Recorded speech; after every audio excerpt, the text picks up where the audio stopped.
Good evening. Welcome to Scotland at 7 with me, Gordon Ross. It is the 19th of March today. Joining me this evening for discussions later in the programme, first of all, we have Anne McLaughlin MP, the SNP MP for Glasgow North East. So welcome to the programme, Anne. How are you? I'm really well, although as you've just heard, I'm really stressed because I'm in my mum's spare room. She told me to clear the clutter and I've not done it. Oh, Anne, She'll you're in never trouble know. with your mum already. And also joining us this evening is Davie Donaldson, who is a traveller and a social justice campaigner, I believe, Davie. Is that right? Yes, it certainly is, and I'm delighted to be here this evening. Okay, we look forward to hearing from you both later on in the programme, but first of all, to the coronavirus update. And as of 2 o'clock today, a total of 1,765,182 people in Scotland have been tested through NHS Scotland labs and the UK government regional testing centres since the start of the pandemic. Of these, 1,552,673 have been confirmed negative. 212,509 have tested positive. There are 655 new confirmed cases of COVID-19. This, of course, is an underestimate of the number of cases, as not everyone with the virus displays the symptoms, and not all those who display symptoms will be tested. There were 8 new reported deaths of people who have tested positive today. The number of patients in Scotland who've now died from complications caused by COVID-19 infections now stands at 7,544. This number only includes those who have died having received a positive test for the virus in the previous 28 days. Of the people who have tested positive, 397 were in hospital last night, 35 of whom were in intensive care. Now, as of 8 o'clock this morning, 2,066,460 people have received their first dose of the COVID-19 vaccination, and 201,435 had received their second dose. The latest UK daily figures show that 126,026 patients who tested positive for COVID-19 have sadly died from their illness, an increase of 101 since yesterday. This number refers to deaths in all settings and not just hospitals. Now to tonight's main news stories. And the Scottish Greens say that the the Salmond Committee has descended into farce, a process which should have examined the Scottish Government's failure to appropriately apply its sexual harassment complaints policy, has been hijacked for political gain and descended into farce, the Scottish Greens co-leader Patrick Harvie said today. Mr Harvie spoke following yet more leaks from the committee members who have clearly breached the MSP Code of Conduct themselves ahead of the culmination of a years-long inquiry process. Patrick Harvie, MSP, said, "I've never seen a committee process more compromised by leaks, MSPs prejudging the evidence and party politics overriding the public interest. What should have been an examination of how women were failed and how we could prevent that from happening again has turned into a complete farce." The threat of a no-deal Brexit remains, apparently. The Brexit deal signed in December has been thrown into jeopardy because of the recent breakdown of relations with the EU. An influential House of Lords committee is warning. The European Union Committee says that the threat of no deal remains, with the European Parliament now declining to set a date for its vote on the trade agreement sealed on Christmas Eve. Its chairman, Lord Kenoull, said that there are noises coming out of the EU that it may delay ratification beyond the current target date of the 30th of April, risking a further escalation of the row over the deal signed less than 3 months ago. The peer's warnings in a report to be published on Monday come just days after Brussels launched legal action against the UK, and the European Commission Vice President, Maros Stefcovic, accused the Foreign Secretary Dominic Raab of displaying a total misunderstanding of the Brexit deal. And now the Institute for Fiscal Studies warns of a new period of austerity. The Institute for Fiscal Studies, the IFS, has warned that the UK faces a new period of deep austerity. After analysis of Chancellor Rishi Sunak's budget, Ben Zaranko, a research economist from the IFS, said plans can change, but as things stand, for many public services, the first half of the 2020s could feel like the austerity of the 2010s. Zaranko added that in some areas, the Chancellor's spending plans are even tighter than they first appeared. This poses clear and obvious challenges, not least because of the new pressures created by the pandemic. It comes after the IFS calculated that Rishi Sunak's spending plans did not fully take into account forecasted inflation rates or Barnett formula consequentials, which in turn risks deeper cuts to public service spending in Scotland. And now Sunday's fixture between Celtic and Rangers is to go ahead. The Justice Secretary Humza Yousaf has confirmed that the fixture between Celtic and Rangers on Sunday the 21st of March will go ahead. Mr Yousaf said ministers and officials have had extensive engagement with both clubs, the SPFL, the Police Scotland and Glasgow City Council ahead of the game. Celtic and Rangers have strongly emphasised to their supporters throughout this week that they must stay at home and not gather. I welcome their positive and constructive approach to working with us to ensure the game can safely take place behind closed doors. Police Scotland have confirmed that there will be a significant police presence in Glasgow to maintain public safety. I urge the fans to listen to messages from their clubs, the police say, and government to stay at home. The average number of new cases has started to increase daily since the Rangers fans broke the lockdown rules, and there are now concerns that there might be another mass spreader event in Glasgow. Now to news from the United States, and the US has charged the Proud Boys with conspiring to impede Congress on January the 6th.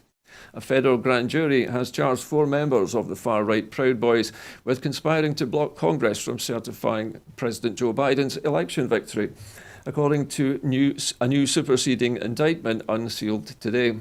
The indictment alleges that Ethan Nordine of Washington, Joseph Biggs of Florida, Zachary Rail of Pennsylvania, and Charles Donahoe of North Carolina conspired to encourage members of the group to attend the Stop the Steal protest in Washington, D.C. on January the 6th.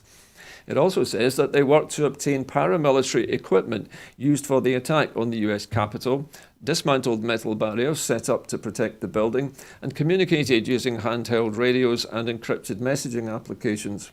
All 4 defendants are leaders of Proud Boys chapters in their own respective states, the indictment says. The indictment also alleges that they made their intentions clear as far back as November, with Biggs declaring in a social media post on November the 5th, threatening war if the election was stolen from the then President Donald Trump, who lost the vote. Later that month, on November the 27th, Nordine declared, "We tried playing nice and by the rules, and now you will deal with the monster you created." And now to other news, and a national partnership to tackle scams. A new national partnership will be established to tackle the significant ongoing threat of scams. Amid concerns of a rise in this criminal activity among fraudsters during the coronavirus pandemic, the creation of the Scottish Scams Prevention Partnership is at the heart of the Scams Prevention Awareness and Enforcement Strategy. It sees a three-pronged approach focusing on prevention and disruption, awareness and education, along with enforcement. Consumer bodies have reported a significant rise in activity during the pandemic, with reports of scammers impersonating NHS staff and council staff in order to defraud vulnerable individuals. And now to news of the police, and £10 million is being made available for modernising the police fleet. The Scottish Police Authority will receive an additional £10 million to invest in modernisation of the police fleet. The funding will enable the purchase of around 235 ultra-low emission vehicles by Police Scotland, allowing them to move faster on plans to decarbonise the fleet and towards the vision of having the UK's first ultra-low emission blue light fleet by 2030. It will also help to support the replacement of 140 existing petrol or diesel vehicles across a range of essential specialist policing functions. And now to other news of welfare advice and health partnerships. GP practices in some of the most deprived communities will receive £3.17 million to fund dedicated welfare rights advisors to address growing mental health concerns caused by money and housing insecurity. Launching in September 2021, 150 GP practices will be able to refer patients directly to an in-house welfare rights officer for advice on increasing income, social security eligibility, debt resolution, housing and employability issues, as well as helping with representation at tribunals. The welfare advice and health partnerships will help to reduce pressures on GPs and primary care services, allowing them to focus on clinical care and treatment for patients, while a dedicated advisor supports them to address their social and economic needs.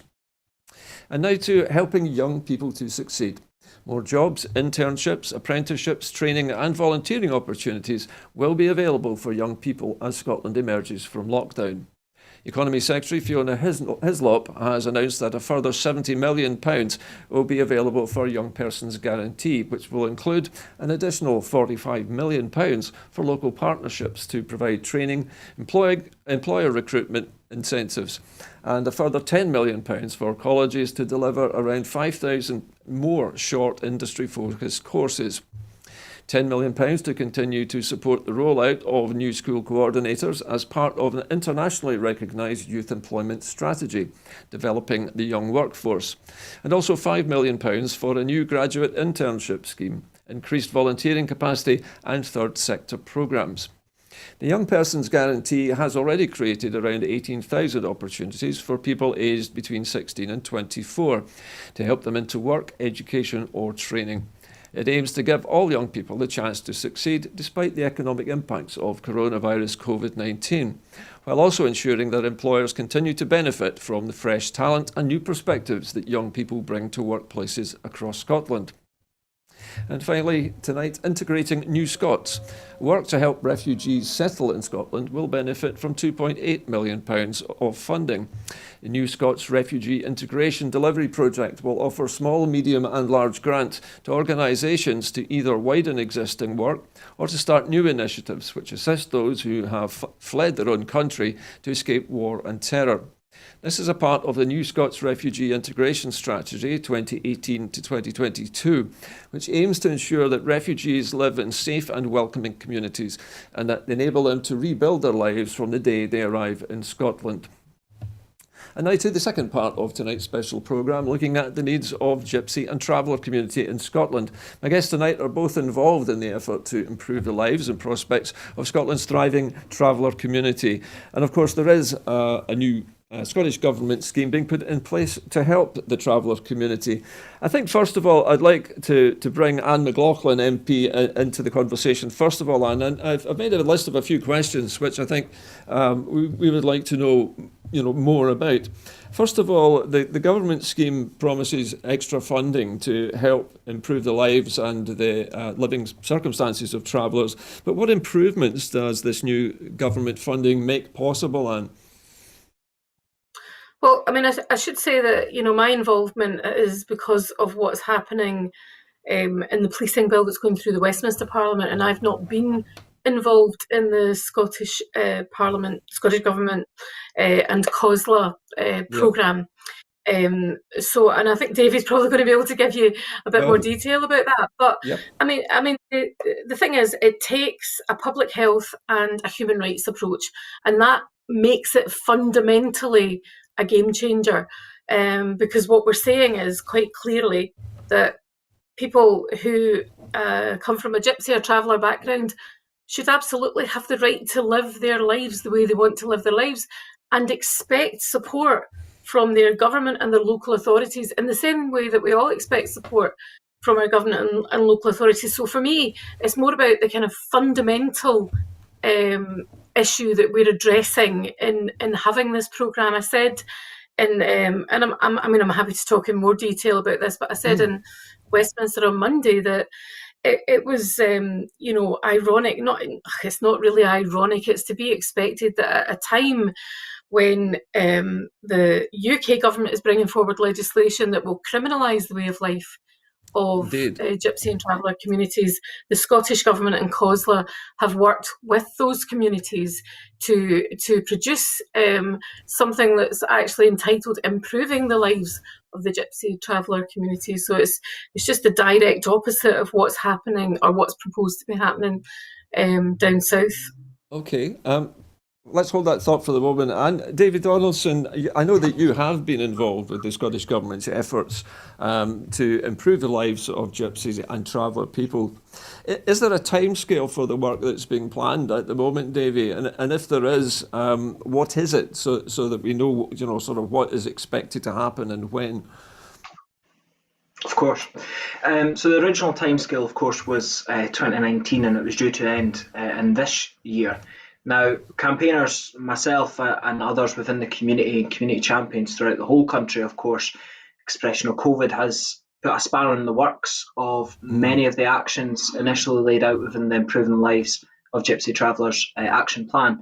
So it was announced that the action plan has now been extended by 18 months, which has been very warmly received, as you can imagine, within the Gypsy Traveller community.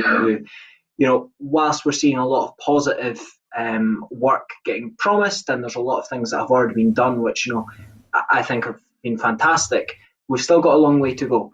But I think what is worth mentioning, particularly at the offset of this discussion, is that Gypsy Traveller communities are not asking for anything else, anything extra or anything more than settled communities take for granted. We're just wanting equality. We want to be treated the same way as settled people, and for our inequalities to be reduced. I mean, that's really all we're looking for, and that's certainly where the Scottish Government and COSLA's action plan is heading towards. Heading towards an inclusive society that includes the specific cultural needs of Gypsy Traveller communities, but has that real recognition that we are not looking for anything extra. We're just looking to be treated the same as everybody else. I think, Davie, that's absolutely fair enough. I think many of our audience would agree wholeheartedly with that anybody living in Scotland should have the same rights and responsibilities of every other citizen. We've in fact talked at length on this programme about the SNP's efforts to create a new human rights bill for Scotland, and including travellers in that obviously is a very important part of that. What are the problems that the traveller community face at the moment? One of the things that occurred to me is housing, because when travellers are on the move, they have their own accommodation with them, obviously, but there are fixed sites all around Scotland, aren't there, where travellers can spend the summer months, or if they are travellers involved in show people, I'm thinking of fun fairs and so on. There are places, aren't there, where these families tend to travel to. But what are the problems they face with housing at the moment, Davie, and what can be done about it? Yeah, I mean, you touched on a couple of really good points there, particularly as well, of course, the diversity within travelling communities in Scotland.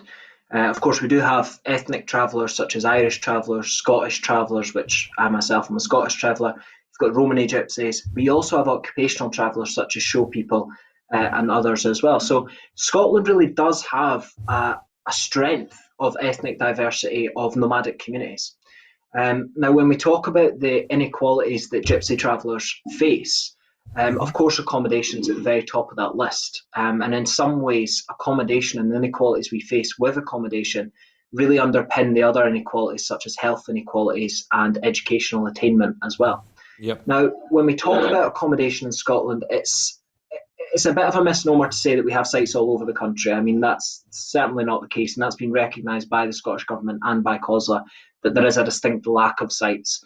To my last account, I think there was 26 or 27 local authority sites in the whole country, which so roughly equates to 500 homes. No, I mean, the population is estimated to be as large as 60,000 people. So when you've got 60,000 people and 500 homes, you're going to have an accommodation crisis, and that's certainly what we see. So when we're travelling throughout the country, it's important that we recognise that families do need somewhere permanent that they can stop, where they can register for education, for healthcare, to vote. But we also need these transitory places, stopping places throughout the country where travellers can stay for short periods of time. We can live our cultural lifestyle, but we can still access services and feel included and welcomed within local communities. And I mean, that's certainly what it was historically. We've seen that change throughout time. Certainly into the late 20th century, we saw a massive movement away from providing traditional stopping places for travellers within local villages and towns. So I think what this report really hopes to do, what this action plan, I should say, really hopes to do, is to try and turn back the clock of time, to try and get back to a place where there was a recognition that travellers would travel within certain areas, they were going to come at certain times of the year, and that there was provision there for them. So that's what we're hoping for, and certainly with the new announcement that I've no doubt you're going to mention, that's certainly going to hopefully make that the case. Well, certainly the Scottish Government. I was going to say the Scottish Government has put a lot of money into this, and the Gypsy Traveller stands at the moment. And as I say, working with the Council for Scottish Local Authorities, it is a very broad brush approach that the Scottish Government is taking. It surprises me, actually, Davie, what you were saying about Scotland having a large number of traveller sort of temporary stopping places in many towns and cities across the land. What was it that changed in the 20th century, do you think, where suddenly these were removed? What was the reason for that? A number of things, I have to say, and there was a lot of factors in that. I mean, certainly when you look at the 1984 Roads Act that was put in place, that certainly made a big damaging, a massive damaging impact on the traditional stopping places of travellers, which the majority of them were at the sides of roads, right? I mean, the majority of travellers would stop on their way to somewhere, whether that going to a fair or, selling things, tinsmithing, we were always travelling to somewhere. And so a lot of our camps were impacted by that piece of legislation. We also saw, of course, the movement away from travellers being used as an agricultural workforce within, central Scotland, for example. The berries, the tatties, travellers were the agricultural backbone of Scotland for centuries.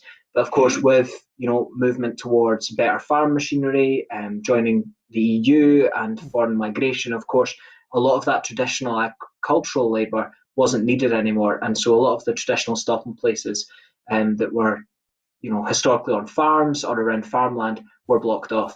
But we also see, and I mean, this is something that I think is crucial to the programme tonight, is the last acceptable racism that Gypsy traveller communities continue to face certainly isn't a new thing. It was, built up for at least the past 500 years. Yeah. But when we talk about the last acceptable racism, what we really need to be talking about is, do we have these organic places where settled families and settled communities can meet and talk to in a safe place with Gypsy traveller families, and can we build those relationships? We did throughout the early 20th century. Of course, with movement away from agricultural labour, we don't have that as much. So really, when it boils down to it, I think the issue is the last acceptable racism. It's stereotypes, it's the media particularly that portray travellers in a specific way that makes great headlines, but sadly it also propagates the many tropes that face our communities continually. Okay, David, thank you for the detail in your answers there. And if I could turn to you for a moment now. What David's saying about the racism that seems to be ingrained in the population, how do we tackle that? Because you've mentioned the fact that travellers and gypsies, in fact all travelling people of all types, really should have the same rights as everyone else. And with the Scottish Human Rights Bill on the cusp, as it were, it's coming. How important is it to change these attitudes that the public have, and how do we go about changing these attitudes? I mean, what Davie's saying about the last acceptable racism, I think sadly too many people still find many types of racism acceptable, but very few people will openly and blatantly be racist. Most of it is under the radar sort of stuff these days. Except when it comes to certain communities, and the Gypsy traveller community is one of those communities. I've heard people who are, vehemently anti-racist, always on the side of marginalised communities, saying things about Gypsy traveller communities that are just not based in truth, and it's quite distressing. But it was interesting to hear what Davie was saying, because when he was saying about bringing together the settled and traveller communities, because I think that's all it is now. I mean, not quite as simple as that. Well, but that's how you establish trust, isn't it, Anne, is to introduce people to each other and let them talk and interact with one another and see that, there are no threats, there is no reason to be suspicious of people. No, and in actual fact, so I mean, I'm not suggesting for a second that asylum seekers face no problems in their communities ever. But initially, when asylum seekers came to live in Glasgow, there were a number of people who were nervous of them and could hear them speaking in accents they weren't familiar with, or languages they weren't familiar with, and they were frightened. When in actual fact, then when they got to know people, they realised that actually no, and it kind of, they understood, like mothers on the school gate with Yes. other mothers who had fled the country that was war-torn, and they got to understand that they were doing exactly what you would do for your child as well, and they started to communicate with each other. Now, I think there's something that can be done, and I think it needs to be a very proactive approach in terms of raising awareness and introducing communities to each other. I mean, as a child, I was really lucky because I read a book. I'm not going to say which book it is because it might well be one that Dave says, "Oh, the travelling community hate that book." But I read a book that piqued my interest. So any time I grew up in Inverclyde, any time a travelling community stopped anywhere in Inverclyde, I was excited. I mean, I probably romanticised it all in my mind, but at least there was a positive thing there. Yeah. And actually, but today I'm learning so much just listening to Davie in the last 10 minutes. And I'm thinking, right, that's really interesting. I never knew that. I want to know more about this. I think most people would be interested if given the opportunity. And I think it's just so crucial that we do, because there is out and out racism meted out to traveller communities, and it's embarrassing, it's shameful, and it's unacceptable. Do you think, Anne, that a lot of the prejudice exhibited by perfectly rational, normal people towards the traveller community is based largely on just plain ignorance? I mean, most of us don't have, or have maybe never had, any experience of interacting with the traveller community at all. We've never even seen them, and yet we hold these ridiculous prejudices. Well, yes, but just when you said never even seen them, so you don't know, you knowingly seen them. And I have to tell you a funny story. I've had loads of emails in the last week about the issues with the proposed legislation down south. And I got an email from somebody who said, "I'm part of the traveller community.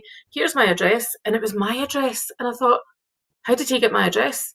And in actual fact, I realised it was one of my neighbours who lives in the tenement building that I live in. So, and I didn't know that he was from a travelling background. So interesting. But what did you just ask me there? Because it was an interesting question. Oh, is it just based on not knowing? Yeah.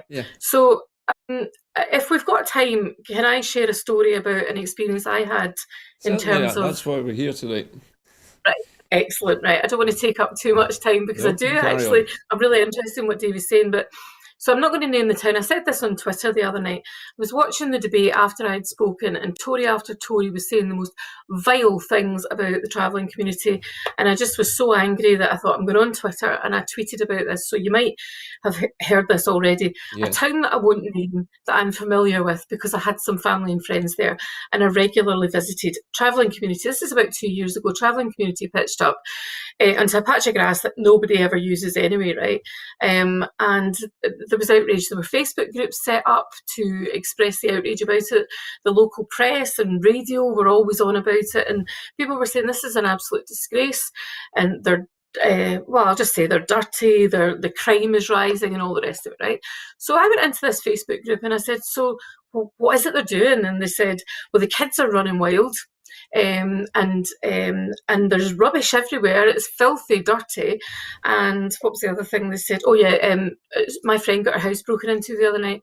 And I said, oh right, and did houses not get broken into before? And they were like, and they had no idea who'd broken into the house. So I drove past a few times because, as I say, I have family there. Not a bit of rubbish. I mean, I'm not just talking about it wasn't that bad.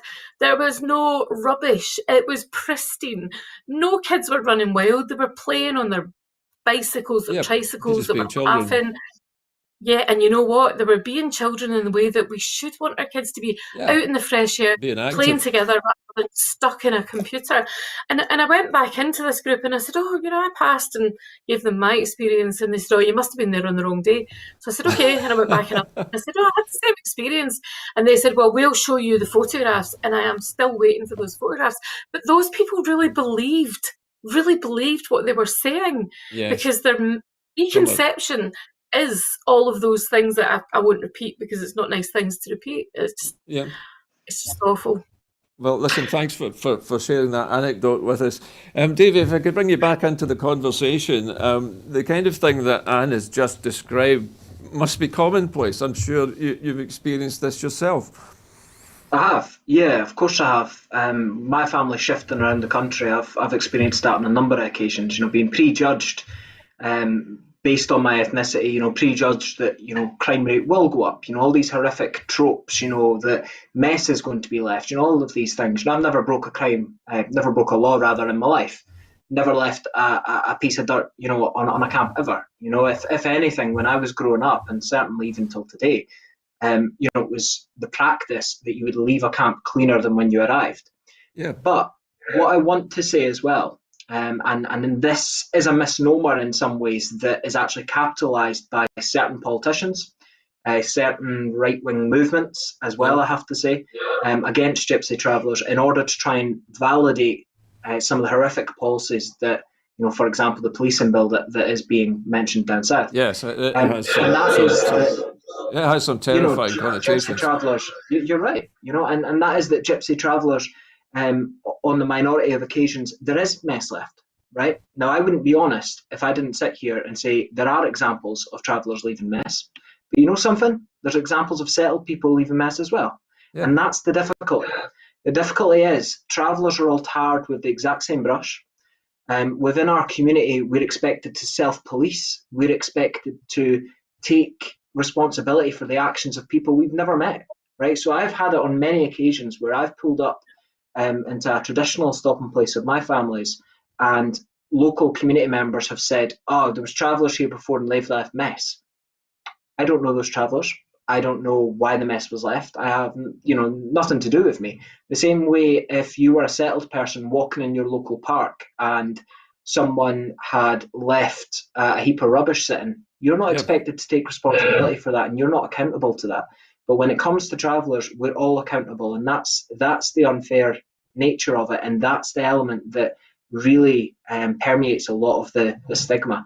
Now, what I want to say in terms of mess, because we saw that in the debate, many politicians did go back to, but travellers leave mess, right? Wherever travellers go, there is mess. Now, that is a trope. That is not true. Travellers do not always leave mess where we go, and the vast majority of Gypsy travellers are very, very clean-going people who will not leave mess. Where there is mess left, the reason for that is it's quite often that there is no local authority support put in place. There is no bins put in place, so where are families supposed to get rid of rubbish? I've been in this position myself. As I said, we're a very, very clean-going family, but we had it a couple of years ago.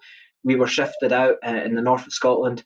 A local authority didn't provide any bins, and we were stuck with all this rubbish, right? I'm one of 6, and we've got big families. You generate waste, right? Families generate waste. Your watchers, are very aware of that. But where you don't have bins, if you burn it, you get charged. You're not able to take it to a council skip because you drive commercial vehicles, and oftentimes there's no permanent address in that local authority area. You can't get rid of it. So what do you do? So that's, again, the issue that we need to recognise, that a lot of the basic tropes, let's say, and the basic stereotypes that face Gypsy Traveller communities are propagated by the lack of services and the lack of service delivery to Gypsy Traveller communities. And that's where I'm hopeful that the new funding from the Scottish Government, and particularly the action plan, will help to build a bridge where we're starting to see much more engagement from LISA around the service needs of roadside families, so that there aren't this one experience of one Gypsy Traveller family 5 years ago who left rubbish, and now all Gypsy Traveller families are banned from this area. Because that's a fallacy, and that's something that many young Gypsy Travellers have to face on a daily basis. And I wanted to mention that because no doubt you'll have some viewers there who'll be sitting and saying, well, it's not all green and rosy. We had travellers here a few years back and there was mess left. That can happen. But the bottom line is, within all communities, there are people who can leave mess. It doesn't mean all travellers are going to leave mess. Yeah. Davie, can I ask you a question? I think we all understand exactly what you're saying here, and I think that makes perfect sense. So something as simple as providing wheelie bins, for example, could alter the entire character of a site. Is there or has there been any progress made yet by this plan to do that very thing? Can the Scottish Government even legislate, for example? Can they create laws which compel local authorities to make sure that facilities in traveller sites are good enough? They have things like bins. Well, it's quite a complex situation, I have to say. As you're probably no doubt aware, the relationship between COSLA and the Scottish Government has been very, very proactive and positive when it comes to the Gypsy Traveller Action Plan. Yep. That said, COSLA do have a particular remit over local authorities, and there is hesitance from the Scottish Government to stand on COSLA's toes and create ring-fenced funds or to legislate, as you're saying, for local authorities to do particular things. They're not very keen to do that. Now, what I want to see, and indeed what most of the community would want to see, is a recognition nationally of the inequalities that Gypsy travellers face. Of course, we can see that happening within the action plan. But for that to translate down to localised conversations between local communities, because the bottom line is the majority of the inequalities the Gypsy travellers face are propagated and they're created at a local level. And so if we have national MSPs working with the community, that's a great thing and it should be commended. But we also need to make sure that local councillors are working with their constituents who may well act Gypsy traveller communities as well. So I think the conversation has to be quite localised, but with a national lens. And particularly when we talk about unauthorised encampments, and again, the policing bill mentioned this unauthorised encampment as some sort of monster, that you'd worry about lurking underneath your bed. It was horrific. As a young traveller listening to that debate, I have to say it was horrific to hear my community, my people spoken about like that. And completely, that is the perfect word for it, because that's exactly what was happening. And it's what we've seen happening over the last few years particularly, that is very, very worrying, is very concerning, because of course that age-old expression, who's it going to go to next? It starts with the Gypsy travellers. Who's it going to go to next? Who's going to stand up for us? And that's why I'm so hopeful, and something I was keen to touch on tonight. I'm so hopeful that we can have these localised discussions, that individuals can recognise the agency and the power that they have to make a change for not only their own communities, but with Gypsy traveller communities as well, and actually to ally themselves and stand in partnership with us. Recognise that Gypsy traveller communities are part of the diversity that is Scotland, more broadly, that is Britain as well, and to make sure that we're standing together and we're protecting those who are being marginalised and demonised within our communities. Because if we don't, we may well be the next people who are going to be demonised, and who's going to stand with us? Just something that occurred to me while you were talking there about the propagation of these tropes and these prejudices, Davie. Do you think there is a role for the mainstream media in altering people's perceptions? I'm thinking back to the time many years ago when communities such as the lesbian and gay, transgender, etc., all of these communities were marginalised and demonised by the public. And in recent years, we have seen, particularly in things like television dramas, far more characters from these demographics appearing in daytime television. Is there perhaps a role for the media in altering people's perceptions? I think there is, and I think the media have to take responsibility and accountability for propagating a lot of these tropes. I mentioned there how Gypsy traveller communities and settled communities would work together, for example, in agricultural labour throughout the 20th century, even within living memory, right? My dad can remember going and working in the berry fields with settled people, and there was a recognition there, right, that these people were part of your community. Now what's happened is we've had a gap created where the agricultural labour force no longer needed Gypsy travellers, and so Gypsy travellers diversified their trades. But because of that, we became what I like to term a faceless community, in the sense that local settled communities were no longer working with us in the fields. And so they lost the connection with us as a community. And what we now started to see was media creating a face for our community. And of course, we saw that with many of the horrific TV shows that have came out about our community and that like to portray a particular version or a particular idea of what a traveller is. And that stands as a barrier for a lot of young people. As a young traveller myself, going off to university and, going off into education, the amount of people that turned around to me and said, "Oh, but you're not really a traveller, are you? I mean, you went to university, for goodness sakes." I've been told that by multiple people. One of them a direct education, right? But a lot of that is because of the media portrayal. We need to see media portraying travellers in a much more everyday sense. There's parts of our culture that are romantic. I mean, picking up on that previous point, I do think there are bits of our culture that are romantic. There's bits that are beautiful. But we're also everyday people. Travellers are lawyers, doctors, we're everything that you see in society, and the majority of the time you may be working with travellers, seeing travellers on a daily basis and not actually knowing that they're travellers, and that's because of how the media have portrayed us. So there's a key role there for the media, but there's a key role for individuals to challenge what they see in the media as well, as they would with other communities. For example, Black Lives Matter taught us all, and personally as someone who started to recognise my white privilege even after the Black Lives Matter protests, I think we're all becoming much more aware that what you see in the media isn't necessarily real. And so we need to make sure that we're challenging the images and the portrayals in media as individuals. Okay, listen, Davie, thank you very much. I'm going to bring Anne McLaughlin back into the conversation now. And here's an interesting question for you, Anne. We've mentioned the idea of having spokespeople, people who will speak up for the Gypsy and the Traveller community, and in the more sort of local level.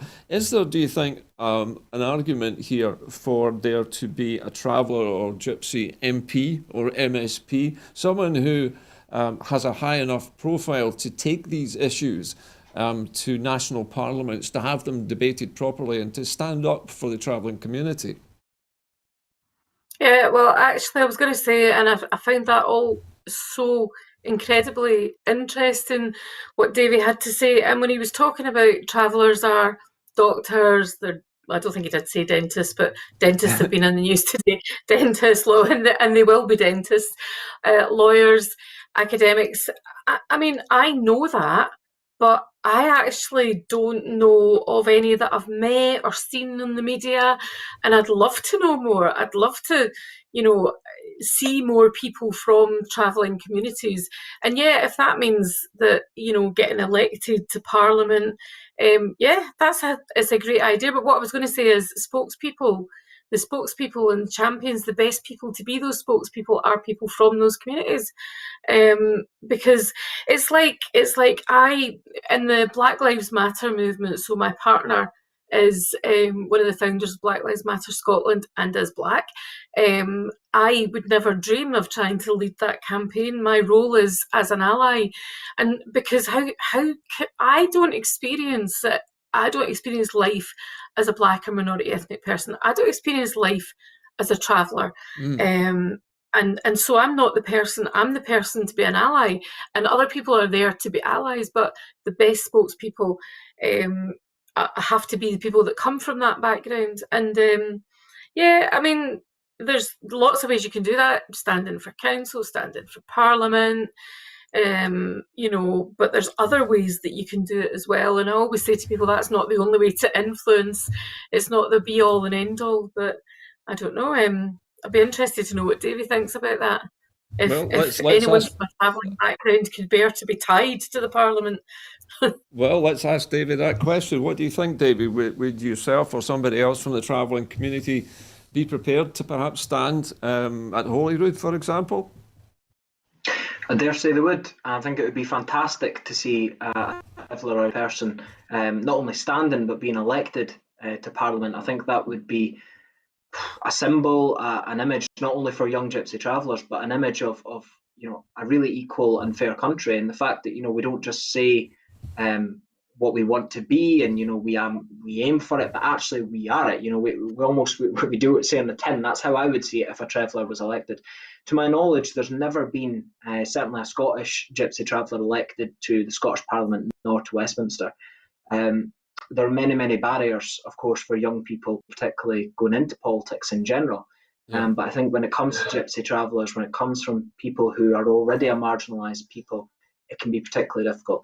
One of the things that I want to say as well, and in some ways I can't get it across as passionately as some of the other people in the community, but is the women in our community are so strong, right? And the activists, certainly that I'm standing on the shoulders of, tend to be women. Within Gypsy traveller communities, the most outspoken activists historically have always been women.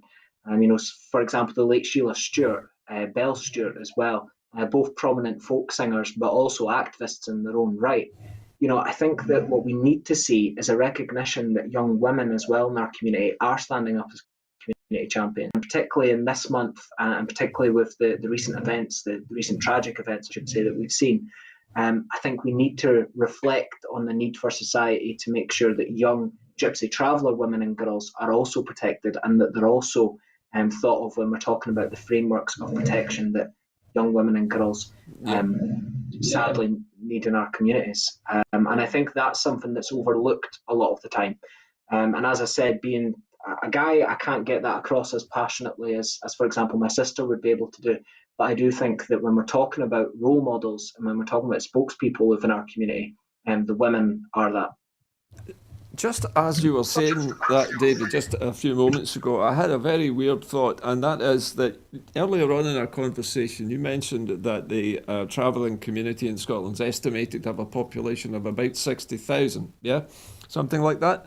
Up to, yeah. Now, if that population is travelling, then it doesn't have a fixed constituency.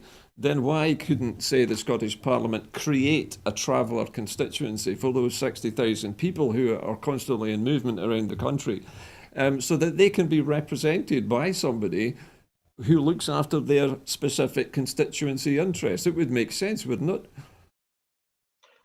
It would, and it's a very interesting suggestion.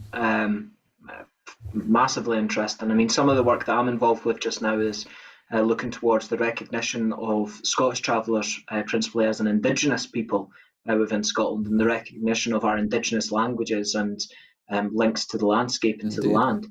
And we have seen with other Indigenous communities models like what you're suggesting. So, it would be amazing to hear the Scottish Government, whoever that may well be in the next election, coming out with something like that. And it's certainly something that I would support. But anything that can provide more democratic representation for particularly marginalised voices, I'm definitely behind that. Well, it certainly, as you said, there are barriers to particularly young people entering politics, but even more barriers for people from the traveller community trying to enter politics. If there were, let me bring Anne McLaughlin in here. Anne, you're an MP. What do you think of the idea of perhaps creating a new Scottish constituency for people who are mobile and don't have a fixed constituency? I think it's a really interesting idea. I'm not even sure if there's anywhere in the world that does that, but it'd be really interesting to look at. I mean, certainly I understand how important it would be for the travelling community if somebody from a travelling community was elected. I know it would make a huge difference, and I know that right now, the SNP has just been through a process where we, in the list system, we've reserved the top 4 list seats, if we're to win them, for somebody from Black minority ethnic community, and the top 4 in another for somebody with a disability. And one of those people that tops the Glasgow list is Rosa Sally, and Rosa came to Scotland as an asylum seeker and got her refugee status, and if she's elected, she will be the first person to come from an asylum seeking background to be elected. Yeah. I think we've actually interviewed Rosa on the programme, in fact, a few weeks ago. Must have done. She's yeah, has she on all the time. But I know how much that will mean to those people, even those asylum seekers and refugees who don't support the SNP. I know how much it will mean, because it will say something about the Scotland that we want to be. And I guess the same is true then and it's the same, if we have 2 African Caribbean people who are looking to be elected top in the list, and again, it's what that will say to those communities. So yeah, the same must be true of travelling communities. But at the moment, if you want to get elected to the Scottish Parliament, you more or less have to be in a political party, and then you're competing with so many other people. So yeah, it's an interesting idea. And, if you know of anywhere that does it in the world, then I'd It, certainly be interested in to looking my at it. knowledge, it has never been done, Anne, at all. I mean, it is just an idea that popped into my head during the programme. But one of the things that, if I could bring you back into the conversation for a minute, Davie, how much difference would it make, do you think, if the traveller community was regarded as an actual a constituency rather than just a group of people who travel around the country on a relatively continuous basis? If people don't have a fixed home, but there are 60,000 of them, they represent a constituency, don't they? And I'm sure that the Scottish Parliament, being as progressive as it is, could certainly create a constituency in which many candidates could stand to represent the traveller community, and the traveller community could choose whomever they wished.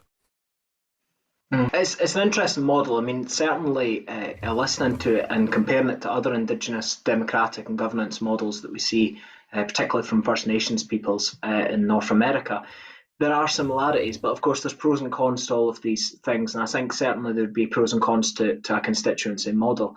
I mean, one of the key things that Gypsy Travellers would like to see is, of course, representation from our own people in Parliament, right?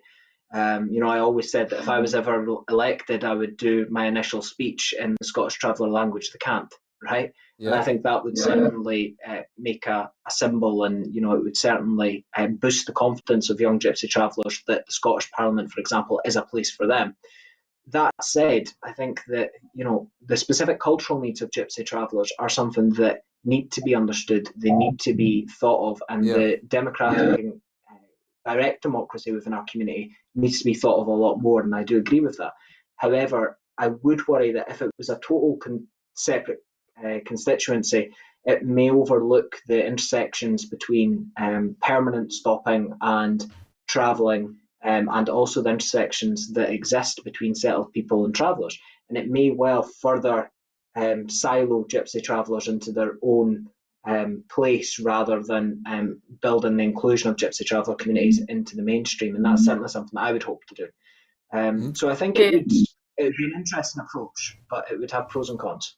Fair enough. Okay, just an idea to be thinking of.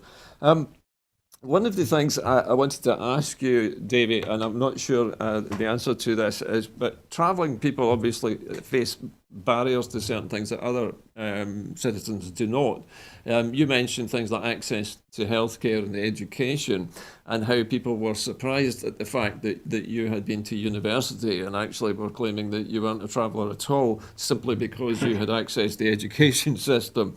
But how difficult is it for young travellers to maintain a consistent education level when they are travelling? Is there a way that can be done? Can it be improved?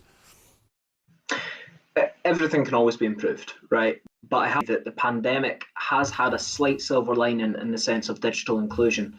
We've seen a massive push towards digital inclusion for all communities, but of course that included Gypsy Travellers. And we do have a variety of different ways that digital technology, online learning platforms can be used to support the education and complement the education of Gypsy Traveller communities when they're travelling. It's been said for a long time that Wi-Fi in some ways, divides our communities, it isolates our communities, but it can also bring it together if we use it properly. And I think we have seen a number of organisations in recent months using Wi-Fi and digital technology to make sure that Gypsy Travellers are included when it comes to education.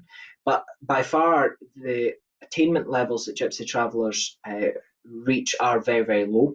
We need to recognise that doesn't happen in silo. It's not simply because schools are difficult to access. It can also be because young Gypsy Travellers just don't feel at home within mainstream learning curriculums, for example. Our ways of life, our histories, our heritage, they're not articulated within the curriculum that we learn at school, right? I mean, I went right through high school, through university, and I have to say, not once did I ever hear my Gypsy Traveller identity ever even linked to or implied within the history of our country. And of course, coming from a community which is very, very strong in its oral tradition, and I know, that we've been here for over 1,000 years in Scotland. Yeah. our history should be articulated there. So I do think that it's not just because of travelling, but it's because of the way that formal education has been built over the last few centuries, principally to work with a settled people, with settled communities, and not with transient communities, or indeed with Indigenous nomadic communities who have a slightly different version of history as well. So I think when we're broadening the curriculum, that will bring more Gypsy travellers into the fold of education. But by far the key inequalities are health. And to just give you some kind of broad statistics, Gypsy travellers are more likely to experience depression, and we're up to 11 times more likely to commit suicide than our counterparts in the settled community. We have higher infant mortality rates. We have a lower life expectancy by at least 10 years. These statistics do not sit in silo, and there's many, many factors that contribute to create those. But we need to, as a society, recognise them, and as individuals, do what we can to try and work towards challenging them. Davie, just before we close the programme out this evening, I'm interested to know, you mentioned earlier on how little knowledge there is in the general population about Gypsy and Traveller culture.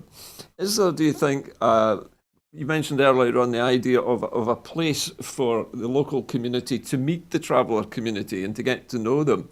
Is there, do you think, is there a role for the arts in this? I'm thinking perhaps of music, literature. You mentioned the oral tradition of history, songs, poetry, etc. Is there, do you think, a role for the arts and perhaps theatre and other events within the community of Scotland to play a role in the changes that you're looking for? 100%. And I have to say that the key event in our history that brought travellers and settled people together was the folk revival in the 60s, 50s, 60s and 70s. Many of our spokespeople and activists, prominent activists, came out of that revival, and that was really the first time, I'd say, that Gypsy travellers, particularly Scottish travellers, were highlighted as nationally valuable, and that our histories and our heritage was important. So I think cultural arts are something that can certainly play a key role. We saw some organisations already, such as the Romany Cultural Arts Company, MECOP, and others, using the arts to bring communities together. And I think that when it comes to Gypsy traveller communities who are often on the outs of our communities, they're forced to live on the outskirts, they're forced to feel marginalised in an everyday sense. Bringing Gypsy traveller crafts and Gypsy traveller oral history to the fore, and actually building in relationships with settled communities through that, I think would be a very, very positive approach. Okay, well, maybe it is possible, Davie, to wind the clock back with the right political impetus. Anyway, I'm sadly, for both of you, we have come to the end of our time this evening. It's been a very interesting conversation with both of my guests this evening. So I'd just like to thank both Anne McLaughlin, MP, and also Davie Donaldson. Sorry? Okay, I'm just being asked in my ear if you became Prime Minister. What was the question?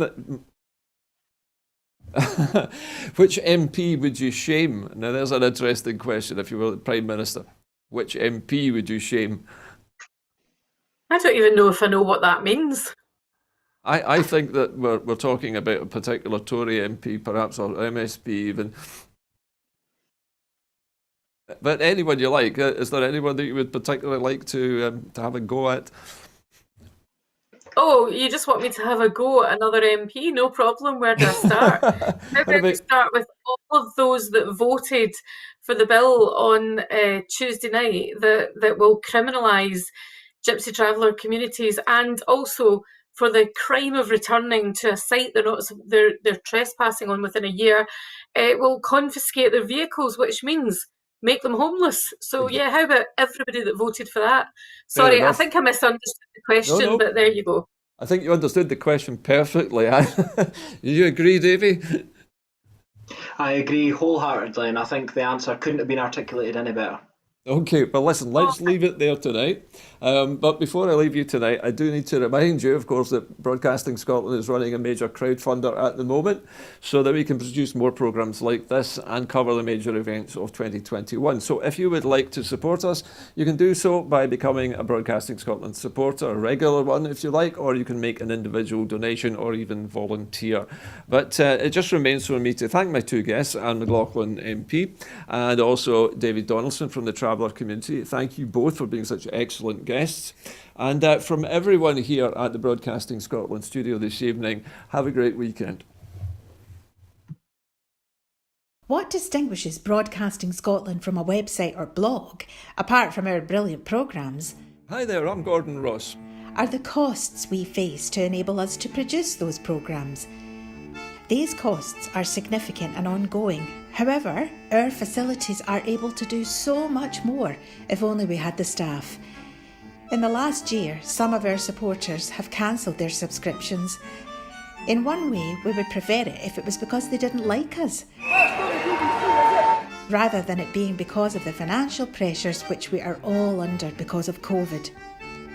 The really positive outcome of our fundraiser is that at a time of economic challenge in Scotland, we will use your donations to create jobs and in a small way contribute to improving the Scottish economy. If you want us to be Scotland's independent broadcaster, able to provide an alternative mainstream television platform, then please support us. Scotland is going to be an independent country.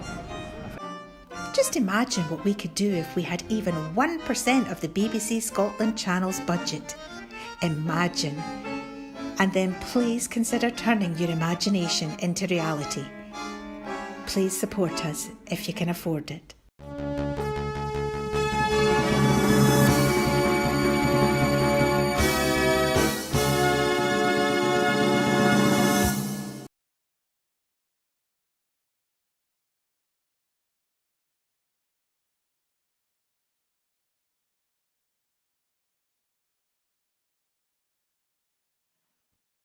Excellent